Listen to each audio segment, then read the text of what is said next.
बेलबेरले पिनियालको जन्म सन् 1915 मा मैड्रिड स्पेनको मैड्रिडमा भएको हो। उनी आफ्नो सहरकी अत्यन्त प्रेमी उनलाई सन्त इसिद्रो कृषक र भर्जिन बेला पालोमालाई समर्पित आफ्नो सहरका परम्परागत चाडपर्वहरू अत्यन्त मन पर्ने गर्दथ्यो। यी चाडपर्वहरू भेरबेना भनिने जनउत्सवका रूपमा मनाइन्छन्। भेरबेनामा सहभागीहरू चुलापो पुरुष अर्थात् चुलापा भनिने महिला परम्परागत पोसाक लगाउँछन् र कार्नेसन भन्ने फुलले सजिने गर्दछन्।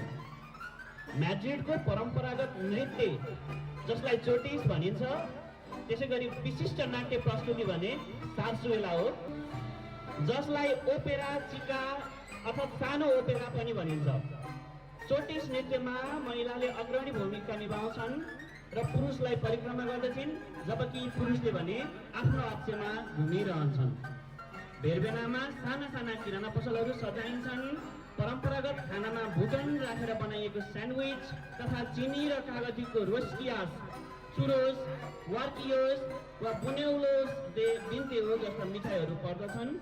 यो बुनेउलोस दे बिन्तेहो हामीले आज यस विद्यालयमा सबैजनालाई विद्यालय भवन सम्पन्न हुँदै गरेको चरणमा, छात्रवृत्ति वितरण हुँदै गरेको यो सन्दर्भमा सबैजनालाई वितरण गरिरहेको लड्डु जस्तै हो। यो उहाँहरूको सम्मानमा वितरण गरिएको हो। मुख्य उत्सव भने मे 15 तारिखमा सन्त इसिद्रोको नाममा सम्झनामा मनाइन्छ। सन्त इसिद्रोले 11औं र 12औं शताब्दीमा मैड्रिडमा बसेर कृषिमा आफ्नो जीवन समर्पित गरेका थिए र यसै कारण उनी क्याथोलिकहरूका लागि कृषकका संरक्षक सन्त पनि हुन्।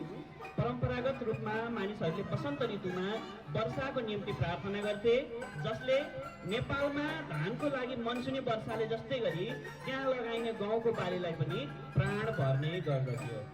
कार्मेन बेलबेरले पिनियालको सम्मानमा जनता कालिका माध्यमिक विद्यालयमा नाम्लो युरोपा, नाम्लो हिमालय छात्रवृत्ति कार्यक्रम कायम राख्न सम्भव भएको छ।